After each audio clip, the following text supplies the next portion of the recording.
মুসলমানের দেশে রাজনীতি করে, বিরোধী দল হোক আর বর্তমান সরকার হোক, সবই তো মুসলমানের ভোটের সরকার। দলের ভেতরে নবীর দুশমন লালিত পালিত হয়। এরা যদি আব্দুল্লাহ ইবনে আব্দুল্লাহর মতো মুমিন হইতো, দল তাকাইতো না, নবীর দুশমনের গলা আগে উড়াইতো, গর্দান আগে উড়াইতো। আজব বর্তমান হালাত। আমাদের সন্তানরা নেতাকে যেমন চিনে, নেত্রীকে যেমন চিনে, দল যেমন চিনে, দলের মার্কাটা যেমন চিনে, নবীর সুন্নতটাও তেমন চিনে না।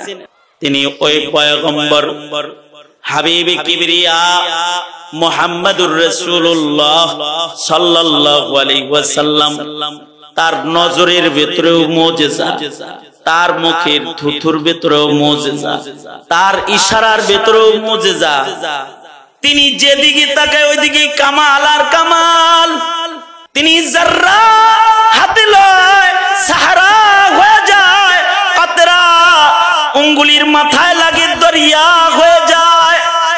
কিসনে কতরু কো উঠায়া, किसने जर्रू को उठाया और सहारा कर दिया, किसने कतरू को उठाया और दरिया कर दिया, किसकी हिकमत ने यतीमों को किया दुर्रे यतीम और गुलामों को जमाने भर का मौला कर दिया।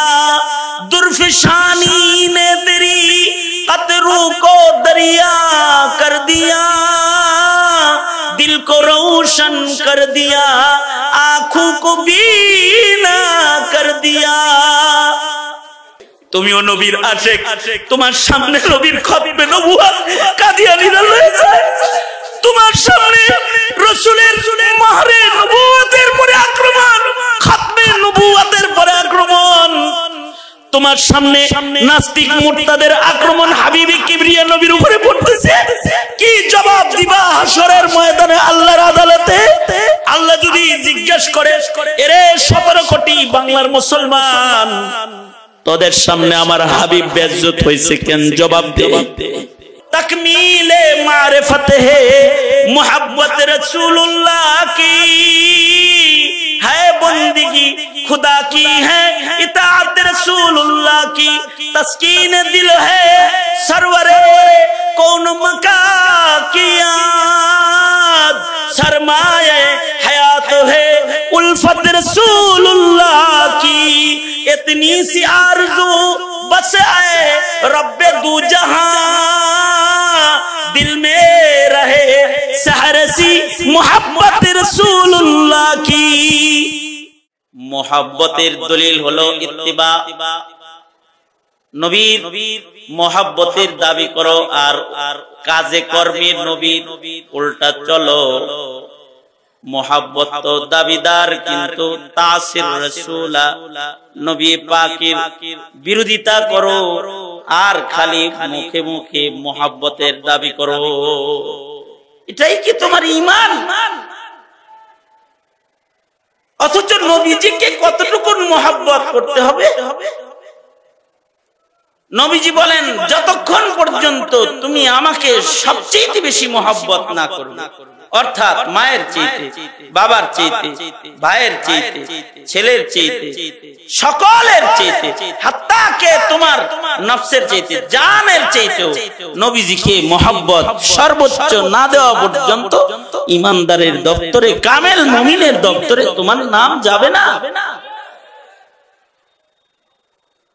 সরকার বলেন, লা ইউমিনু আহাদুকুম, লা ইউমিনু আহাদুকুম হাত্তা আকুনা আহাব্বা ইলাইহি মিন ওয়ালিদিহি ওয়া ওয়ালাদিহি ওয়ান নাসি আজমাইন। আল্লাহর রাসূল বলেন, ততক্ষণ পর্যন্ত কামিল মুমিন হবে না যতক্ষণ পর্যন্ত তোমার কাছে আমি রাসূল মোহাব্বতের না হব তোমার বাবার চাইতে বেশি, তোমার ভাইয়ের চাইতে বেশি, সকল মানুষের চাইতে বেশি, হাত্তা কে তোমার জানের চাইতেও নবীর মোহাব্বত বেশি। এই কারণে সাহাবীরা তো নবীকে নিজের বাপের চাইতে বেশি মহব্বত করছে, ভাইয়ের চাইতে বেশি মহব্বত করছে, ছেলের চাইতে বেশি মহব্বত করছে, বিবির চাইতে বেশি মহব্বত করছে। এ কারণে নবীর মহব্বত তারা প্রমাণও করেছে, প্রকাশও করেছে। যেমন আব্দুল্লাহ ইবনে ওমর আর হযরত উমর বাপ বেটা একদিন আলাপ করতেছে, বলে বাবা কতই না ভালো হইছে যে আপনিও মুসলমান আমিও মুসলমান, দুজন মুসলমান। আব্দুল্লাহ ইবনে ওমর বলে আব্বা আমি যদি মুসলমান হইতাম আর আপনি যদি কাফের হইতেন, আমি নবীজির সাথে যুদ্ধে যেতাম আর আপনি কাফেরদের সাথে যুদ্ধে আসতেন, বাপ বেটা দুইজন মুখোমুখি হইলে কি করতাম? আল্লাহ এমন বিব্রতকর পরিবেশে আমাকে আপনাকে ফেলে নাই। হযরত ওমর বলতেছে কতই না মজার হইতো যে আমি মুসলমান আর তুই কাফের। যদি এমন হইতো যে আমি মুসলমান তুই আমার সন্তান তুই কাফের, আমি নবীর সাথে যুদ্ধে গেছি আর তুই কাফেরের সাথে যুদ্ধের ময়দানে আসছস, বাপ বেটা যদি মুখোমুখি হইতে পারতাম তাহলে খোলা আকাশের নিচে তোরে যদি দুশমনের দলে দেখতাম তাইলে আমার তরবারি দিয়ে তোর গর্দানটা খোলা আকাশের নিচে ময়দানে জঙ্গে দ্বিখণ্ডিত করে আল্লাহকে দেখায় দিতাম যে আমি আমার আল্লাহকে, আমি আমার আল্লাহর রাসূলকে তোর মতো ছেলের চাইতে অনেক বেশি ভালোবাসি। কিন্তু আরে ওই মজার খেলাটা খেলতে পারলাম না। ছেলের চাইতে নবীজির মহব্বতটা বেশি, পিতার চাইতে নবীর মহব্বত বেশি। সূরা মুনাফিকুন নাজিল হয়ে গেল, হযরত ওমর তরবারি লইছে, তরবারি লয়ে বের হইছে। আব্দুল্লাহ ইবনে উবাই ইবনে কাবের গলাটা কাইটা লয়ে আসি। মুনাফিকের সুস্পষ্ট আয়াত তো শাস্তি তো নাজিল হয়েই গেছে, কিন্তু হযরত আব্দুল্লাহ ইবনে উবাই ইবনে সুলুল এই মুনাফিকের ঘরে রাইসুল মুনাফিকিনের ঘরে আল্লাহ পাক একজন সাহাবী জন্মদান করছেন। বাবার নাম আব্দুল্লাহ, ছেলের নাম আব্দুল্লাহ। আব্দুল্লাহ ইবনে উবাই ইবনে সুলুল মুনাফিকের সর্দারের ছেলে আব্দুল্লাহ, সাহাবী আব্দুল্লাহ হযরত ওমরের সামনে দাঁড়াইছে, দাঁড়ায় বলতেছে চাচা আপনি মুহাজির আর আমি আনসার, মুহাজির হয়ে আনসারের গলা কাটবেন কিল্লে? আপনি যদি গর্দান কাটেন তাহলে মারামারি লাগবে মক্কায়, মদিনাতুল মুনাওয়ারায় অশান্তি সৃষ্টি হবে যে মুহাজির আনসার মারামারি লেগে গেছে। যদি মুমিন হিসাবে মুনাফিকের গর্দান কাটাই ঈমান হয় তাহলে আপনার যেতে হবে কেন? আমি আব্দুল্লাহ তো আছি, আমি অমন বাপের চাইতে আমার রাসূলকে, আমার আল্লাহকে অনেক বেশি ভালোবাসি। নবী ইজাজত দিলে এখন গর্দান উড়াইয়া দেব, আমি এখনই গর্দান উড়াইয়া দেব। বসে না,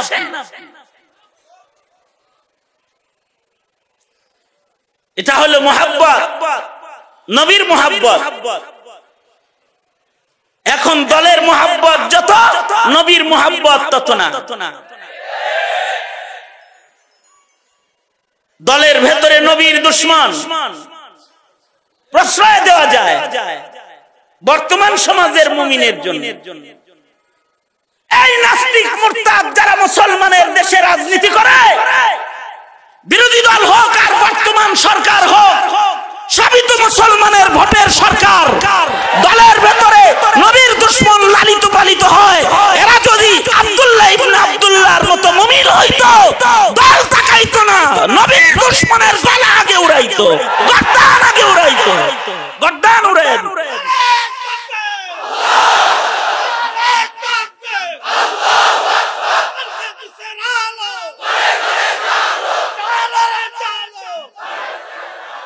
কিন্তু আজব রাজনীতির প্রেম, আজব ক্ষমতা প্রেম, এর গ্রাসে আমরা আক্রান্ত।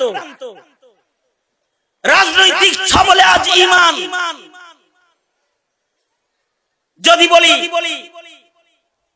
মাননীয় প্রধানমন্ত্রী এগুলো করেন না কেন, দুশ্মন গুলারে বাইর করেন না কেন, যারা ইসলামের দুশ্মন নবীর দুশ্মন ওগুলো ধরেন না কেন, বলবে হুজুর দেশ চালাইতে হয়তো, দল চালাইতে হয়তো। তার মানে দল চালাতে গিয়ে ঈমান বিক্রি করতে রাজি, দল চালাতে গিয়ে ঈমান ছেড়ে দিতে রাজি, ইমানি প্ল্যাটফর্ম ছেড়ে দিতে রাজি রাজনৈতিক প্ল্যাটফর্মের জন্য। এই তো আমাদের মহব্বত। অথচ নবীর মহব্বত ব্যতিরেকে ঈমান ঈমান হবে না, নবীর ইত্তিবা ছাড়া নামাজ হবে না, নবীর ইত্তিবা ব্যতিরেকে মুসলমান হওয়া যায় না, নবীর মহব্বত ছাড়া মুসলমান হয় না। মুমিন ততক্ষণ পর্যন্ত কামেল মুমিন হয় না যতক্ষণ পর্যন্ত নবীর মহব্বতকে প্রকাশ না করা হয়। নবীর মহব্বত যার যত সুন্দর প্রকাশ হবে তার ঈমান তত সুন্দর। নবীর নাম লইলেও আল্লাহ খুশি হয়, আল্লাহর নাম লইলে যেমন আল্লাহ খুশি হয়, নবীর নাম লইলেও খুশি হয়। সারা দুনিয়াতে যারা নবীর নাম লয় আল্লাহ পাক শুধুই মাত্র ওই নামটা নিজে শুনে খুশি হয় না। নবীর নাম যারা লইছে, নবীর নামে যারা দরুদ পড়ছে, তাদের নাম তার নবীর কাছে পৌঁছানোর জন্য আলাদা ফেরেশতার দল রেখেছে।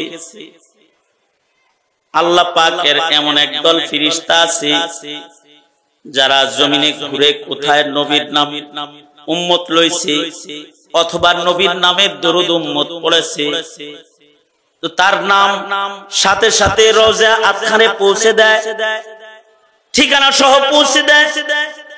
যে নবীর নাম লয়, নবীর নামে দরুদ পড়ে ফেলায়, নবীর স্মরণ করে ফেলায়, আল্লাহ তার স্মরণ করে ফেলায়।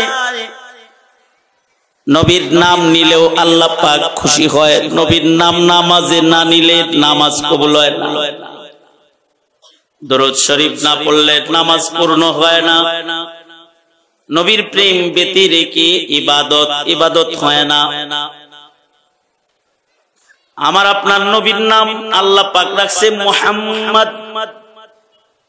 মুহাম্মদ মুহাম্মদ এমন একটা নাম যে নাম উচ্চারণ করতে যাও দুইবার চুমা খাইতে হয়। মুহাম্মদ ঠোঁট দুইবার মিলে।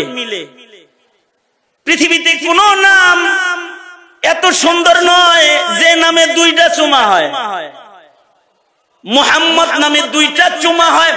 মুহাম্মদ দুইটা চুমা দিয়া নবীর নাম উচ্চারণ হয়। এমন কিছু অক্ষর দিয়া মুহাম্মদকে আল্লাহ পাক লিখেছে, মিম হা মিম দাল।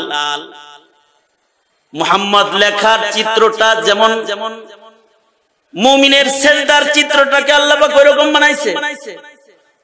আর সেজদায় পড়ে যায়, সেজদার হাইয়াত আর মুহাম্মদ লেখাটা পাশাপাশি রাখলে সেজদার সাথে সেজদার হাইয়াতের সাথে মুহাম্মদ লেখাটার মিল। যতক্ষণ পর্যন্ত মুমিন নবীর নামের রঙের সেজদা না দেয় ততক্ষণ পর্যন্ত সেজদাই হয় না। এর নামের উপরে কেউ যদি জান দেয় সে জান্নাতি হয়ে যায়, আর যদি এর নামের সাথে কেউ আদাওয়াত রাখে তাহলে সে জাহান্নামী হয়ে যায়। सलाम उस पर कि जिस पर जा फिदा करना सआदत है, सलाम उस पर कि जिस पर जा फिदा करना सआदत है, सलाम उस पर कि जिससे बुग़्ज़ नफरमानी शकावत है। এর নামের সাথে নফরত জাহান্নামে পৌঁছায়। আর এর নামটা মুহাম্মদ, নবিয়ুনা মুহাম্মদ, আল্লাহু মুহাম্মিদুন, আল্লাহ নিজে এর নামে পাগল। আমাদের নবীর নামের উপরে কেউ যদি পাগল হয় তাহলে সে জান্নাতে চলে যায়। কেউ যদি এই নামে জান দেয় তাহলে ও জান্নাতে চলে যায়। আর এ নামের সাথে কারোর ঘৃণা হয় তো ও জাহান্নামী হয়ে যায়। শাপলায় যারা জান দিছে, শাপলা চত্বরে নবীর মহব্বতে সব জড়ো হইছে আর নবীর মহব্বতে জান দিছে। ওই সকল শহীদদের জানাজা আর গোসলে যারা শামিল হয়েছে তাদের জবানের স্বীকৃতি পেয়েছি আমরা, সাক্ষাৎকার নিয়েছি, দৌড়ে বলেছে যারা জান দিছে ওদের লাশ থেকে দাফনের আগে খুশবু বের হয়েছে। কামরাঙ্গীর চর মাদ্রাসায় যে সকল শহীদদেরকে গোসল দেওয়া হয়েছে খুশবু বের হয়েছে, সুঘ্রাণ বের হয়েছে। নবী প্রেমী জীবন দেওয়ার কারণে ওদের রক্তের থেকেও খুশবু বের হয়েছে। এর নাম এমন একটা নাম, যদি কেউ এ নামের আশিক হয় তাহলে সে মুমিন হয়। আর যদি এর নামের সাথে কারোর ঘৃণা হয় তাহলে সে জাহান্নামী হয়। এ নামের পরে পাগল হওয়া মুমিন, আল্লাহর কাছে এক নাম্বার মুমিন। তাই মুসলমান হিসেবে শুধুই মাত্র নবী প্রেমের দাবি দাবা আল্লাহর কাছে এটা স্বীকৃত নয়, আল্লাহর কাছে দাবির ঈমান স্বীকৃত নয়। আল্লাহ পাকের কাছে সহিহ ঈমান, কামিল ঈমান ওয়ালা কেউ যদি হতে চায় তাহলে তাকে নবীর প্রেমে দিওয়ানা হতে হবে, নবীর ইত্তিবা তার ভেতরে আসতে হবে। যার ভেতরে নবীর ইত্তিবা যত আসবে আল্লাহর কাছে তার মাকাম তত বাড়বে। আমাদের ছেলে সন্তানের কাছেও তো আমাদের নবী আলাইহিস সালামের পরিচয় পৌঁছে না। আজব বর্তমান হালাত, আমাদের সন্তানরা নেতাকে যেমন চিনে, নেত্রীকে যেমন চিনে, দল যেমন চিনে, দলের মার্কাটা যেমন চিনে, নবীর সুন্নতটাও তেমন চিনে না। দলের মার্কা যেমন চিনে, নবীর সুন্নত তেমন চিনে না। আমাদের বর্তমান প্রজন্মের ছেলে পেলেরা একটা খেলোয়াড়কে যেমন চিনে, একটা অভিনেতাকে যেমন চিনে, নবীকে তেমন চিনে না। আজিব হালাত, চিনে না। নবী আর কবির ভিতরে পেশ লাগায়। সাভারের এক ধর্ম পরীক্ষার খাতা দেখলাম তো এইখানে প্রশ্ন করেছে যে 4 জন নবীর নাম লেখো, তোর ভিতরে কবি রবীন্দ্রনাথ ঠাকুরের নাম লিখছে। নবী আর কবি জোড়া লাগাইছে। তার মানে হলো এই যুগের মুসলমানের সাথে তো নবীর সাথে এতটুকু পরিচয় নাই যে সে নবী আর কবির ব্যবধান করবে। উচিত তো আমাদের নবী পাকের আলোচনা খুব বেশি বেশি করা। আগের জমানায় মা তার সন্তানকে নবীর গল্প বলে ঘুম পাড়াইতো, আর এখন টুনাটুনির গল্প বলে ঘুম পাড়ায়। বাচ্চাদেরকে এখন আগডুম বাগডুম গোড়াডুম সাজে বলে ঘুম পাড়ায়। আর আগের জমানার মুমিন নারীরা তাদের সন্তানের কানে নবীর পরিচয় পৌঁছায় দিত। জানো জানো তোমার নবী মুহাম্মাদুর রাসূলুল্লাহ সাল্লাল্লাহু আলাইহি ওয়াসাল্লাম দেখতে কেমন ছিলেন? তোমার নবী দেখতে চাঁদের চেয়ে সুন্দর ছিলেন। চাঁদের গায়ে কলঙ্কের দাগ আছে, তোমার নবীর গায়ে কলঙ্কের দাগ নাই। চাঁদের চেহারায় ছায়া আছে, তোমার নবীর চেহারায় ছায়া নাই। চাঁদও দেখতে জলজলে, কিন্তু তোমার নবীও দেখতে জলজলে। চাঁদ রাতের বেলায় জলজল করে, আর তোমার নবীর চেহারা রাত দিন সব সময় জলজল করে। দিনের বেলায় তোমার নবীর চেহারা দেখলে মনে হয় সূর্যের চাইতে বেশি আলো, আর রাতের বেলায় তোমার নবীর চেহারা দেখলে মনে হতো যে তিনি চাঁদের চাইতে ভালো। दिन में उसी की रोशनी, মনে হতো যেন দিনের বেলায় সূর্যের রোশনি না, যা রোশনি এ সব নবী মুহাম্মদের চেহারার রোশনি। আর রাতের বেলায় মনে হতো যেন রাত কো উসি কি চাঁদনি। দিনের বেলায় মনে হয় যেন যে সূর্য আলো ধারতেছে নবীর চেহারা থেকে, আর রাতের বেলায় মনে হয় যেন যে চাঁদ তার আলো ধার করেছে মুহাম্মদুর রাসূলুল্লাহ সাল্লাল্লাহু আলাইহি ওয়াসাল্লামের চেহারা থেকে। दिन में उसी की रोशनी, रात को उसी की चांदनी। सच तो ये है रूए मुहम्मद, शम्स भी कमर भी। আসল কথা হলো মুহাম্মদুর রাসূলুল্লাহ সাল্লাল্লাহু আলাইহি ওয়াসাল্লামের চেহারাটাই সূর্য, চেহারাটাই চাঁদ। তোমার নবীর প্রশংসা গুণগান তুমি তোমার সন্তানের কাছেও করতে পারো না। এ তো তোমার নবীর জামাল, কিন্তু তোমার নবীর কামাল, তোমার নবীর মুজিজা কত কত অলৌকিকত্বই না তিনি ঘটায়েছে। আকাশের চাঁদে ইশারা করেছে, চাঁদ দু টুকরা হয়েছে। তিনি ওই পয়গম্বর, তিনি রাতের সামান্য অংশে সপ্তাকাশ পার হয়ে আল্লাহর দিদার করে এসেছে। তিনি ওই পয়গম্বর হাবিবে কিবরিয়া মুহাম্মদুর রাসূলুল্লাহ সাল্লাল্লাহু আলাইহি ওয়াসাল্লাম, তার নজরের ভিতরেও মুজিজা, তার মুখের থুথুর ভিতরেও মুজিজা, তার ইশারার ভিতরেও মুজিজা। তিনি যেদিকে তাকায় ওইদিকে কামাল আর কামাল।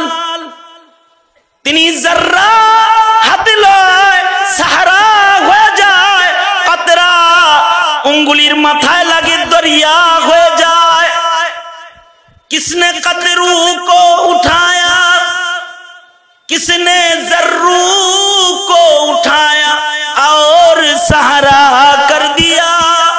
किसने कतरू को उठाया और दरिया कर दिया। किसकी हिकमत ने यतीमों को किया दुर्रे यतीम, और गुलामों को जमाने भर का मौला कर दिया। दुर्फशानी ने तेरी कतरू को दरिया कर दिया, दिल को रोशन कर दिया, आंखों को बीना कर दिया। सरवरे दो आलम नबीर मुजिजाগুলোর আলোচনা নিজের নব প্রজন্ম যারা আসতেছে আমাদের ঘরে তাদের কানে পৌঁছে, এটা পৌঁছাই না বিধায় আমাদের সন্তানরা আমাদের নবীর আলোচনাও জানে না। সে নবীর মোহাব্বত কেন করবে, সে নবীর টুপি কেন মাথায় দিবে, সে নবীর পাঞ্জাবি কেন পরবে জানে না। তার নবীর ভিতরে কি কামাল কি যোগ্যতা সে জানে না। যতটুকুন জানতো অতটুকুনো শিক্ষা সিলেবাসের পরিবর্তনের মাধ্যমে ঘটায় দেওয়া হয়েছে। এ ঠিক বললেও ঠিক, না বললেও ঠিক, মিথ্যা কথা কইছি নাকি? আগের জমানায় যতটুকুন জানতো অতটুকুন এখন জানে না। সঙ্গত কারণেই যখন কাদিয়ানীরা মির্জা গোলাম আহমদ কাদিয়ানীকে নবী বলে, তখন মুসলমান হিসেবে ওর ব্যথা লাগে না। ও তো আর নবীর নাম, নবীর শান, নবীর মাকাম ও জানেই না, জানে না তো। ওর নবী কে, ওর নবী কি, ওর নবীর খাতমে নবুয়ত কি, ওর নবীর নবুয়তের পাওয়ার কি, এটাও ও জানে না। সঙ্গত কারণে নবীর দুশ্মন যারা মাথা চাড়া দেয় তাদের মোকাবেলা ও করতে পারে না। এজন্য নবীর মোহাব্বত যেন জাতির ভেতরে জন্মায়, এর জন্য নবী পাকের শানের আলোচনা সকলের জবানে জবানে করা।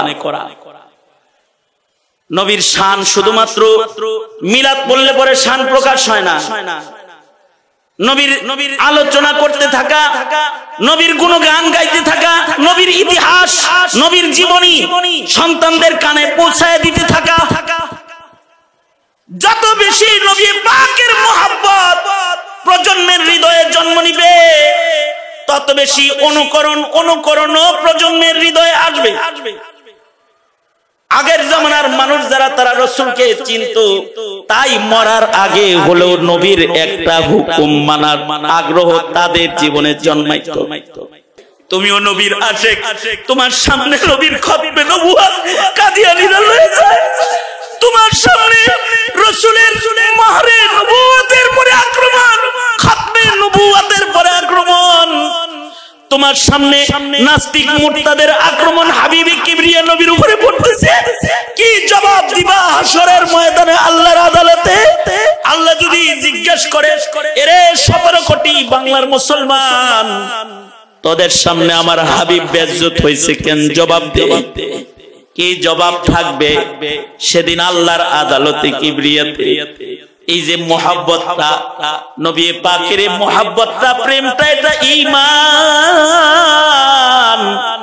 কেন তোমার হৃদয়ে এই প্রেম তুমি জায়গা দিবা না?